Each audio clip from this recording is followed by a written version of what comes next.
frango cresce rápido porque usa hormônio? Mas será que isso é verdade? Afinal, usar esse artifício custaria muito caro, além de demorar bem mais para o animal crescer. E para desvendar mais esse agromitos, eu recebo o consultor de tecnologia da CNA, Reginaldo Minaré, que está aqui comigo no estúdio. Bom dia. Bom dia, Marcelo. Bom dia a todos. Bom, então, começar primeiro, gostaria que você falasse se é permitido o uso de hormônio em frango. Não. Por mais de uma década já tem normas impedindo o uso. Mas, basicamente, é uma norma inócua, porque economicamente é inviável por algumas razões, né? Primeiro, porque você tem, por exemplo, as modalidades, né, de hormônio que tem no mercado, os que poderiam ser ministrados, por exemplo, via água, né, seriam moléculas destruídas pelo trato intestinal, pelo processo digestivo do frango. Outro seria a questão de aplicar com agulhas, com injeção para cada frango, mas esse tem uma configuração semelhante à insulina, você precisaria aplicar várias vezes. E além disso, o hormônio tem um período de latência, ele demora de 6 a 90 dias para começar a produzir efeito. O frango é abatido entre 40 e 45 dias.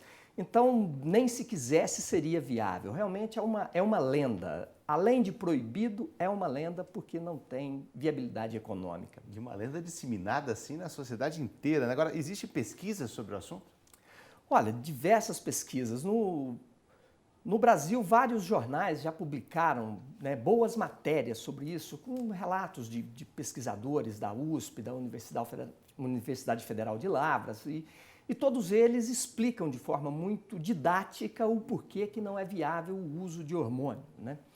E as pessoas, em geral, penso que pela admiração, né, do sucesso da criação em granja diante da criação solta, né, do frango caipira, aí começa a ver por que essa diferença, né? Se você tem um frango caipira que demora de 4 a 6 meses para ficar pronto para o abate, e você tem um frango de granja que leva aproximadamente entre 40 e 50 dias para ser abatido, o que permite essa diferença, né? E aí são outros ingredientes tecnológicos que não o hormônio, né? Então podemos explicar aí como é que os produtores fazem para que os frangos desenvolvam e cheguem ao ponto de abate tão rapidamente? Olha, em primeiro lugar, genética, né? A genética é base fundamental desse sucesso da avicultura. E é o desenvolvimento de linhagens genéticas para cada fim específico, né, é um trabalho extremamente sofisticado e caro, né? Tanto é que no Brasil nós não temos nenhuma empresa que faça isso, né? Toda a genética de frango no Brasil é importada, né? Se amanhã ou depois a importação não der certo, nós não teremos frangos, né, com esse padrão genético para criar. É evidente que isso não vai acontecer porque essas empresas querem vender e o Brasil é um país que produz aproximadamente entre 5,5 e 6 bilhões, né, de frangos aí ao ano. Então é um grande mercado. Teremos a genética. Mas o primeiro ponto é a genética. O segundo ponto é a forma de produzi-los, né? Você tem a manutenção em confinamento, em área bem cuidada, a alimentação balanceada e também o local iluminado, para que o frango coma em maior escala do que o frango solto. Então a diferença aí para esse crescimento tem como base esses elementos.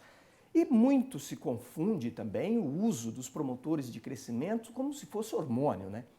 Talvez a palavra, né, a expressão promotores de crescimento seja uma expressão bastante ineficiente para ajudar a eliminar esse mito do hormônio, né? Então, quando fala que o frango brasileiro não tem o hormônio, mas pode ter o promotor de crescimento, aí começa a confusão, né? E, na realidade, o promotor de crescimento é mais um medicamento que se dá à base de antibiótico para que o frango tenha um melhor trato intestinal, que as bactérias nocivas não concorram ali com a alimentação, né, com a absorção dos nutrientes. Enfim, a função do promotor de crescimento não é essa, não tem nada a ver com o hormônio. E também o promotor de crescimento é um insumo, e como todo insumo, para o benefício da planilha de custos, precisa ser usado de forma parcimoniosa, né? Então, utiliza-se exatamente dentro das medidas, né, e tempo necessário para você ter o resultado, né? Reginaldo, então podemos eliminar o frango cresce rápido porque usa hormônio, é uma lenda, é um mito. É um mito, é uma lenda, isso não existe. Aliás, o frango, né, ele é uma iguaria que já desde a colonização, né, brasileira faz parte da mesa, inclusive da nobreza, né? E hoje você tem esse mito aí que atrapalha um pouco, né? Mas realmente o frango brasileiro não tem hormônio, as pessoas podem comer tranquilamente. Ok, consultor de tecnologia da CNA, Reginaldo Minaré, muito obrigado pela participação, bom dia. Bom dia, grato.